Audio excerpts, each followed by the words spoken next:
ඔබ අධිගම ගන්න යන්නේ leave කියන වචනේ භාවිතයන් කිහිපයක්. අපි leave කියන වචනේ වැඩිපුරම යොදා ගන්නවා නිවාඩු කියන අර්ථයෙන්. අපි අයදුම් කරලා ගන්න නිවාඩු අපි leave කියලා අදහස් කරනවා. වගේම පිටත් වෙනවා leave. හැර යනවා leave. අත්හරිනවා leave. ඉන්නට හරිනවා leave. තියෙන්නට හරිනවා leave. To teach you a special use of leave. ඒ තමයි පිටත් වෙනවා කියන අදහස අරගෙන කතනේදී බහුලව යෙදෙන ප්‍රකාශනයක් මම ඔබට උගන්වන්නම්. ඒ තමයි leave සහ leave for කියන එක.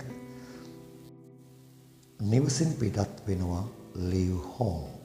නිවස බලා පිටත් වෙනවා leave for home.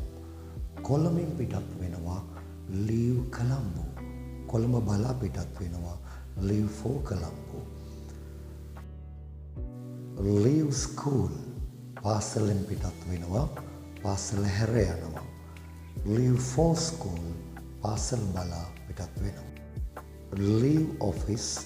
කාර්යාලයෙන් පිටත් වෙනවා leave for office. කාර්යාලය බලා පිටත් වෙනවා.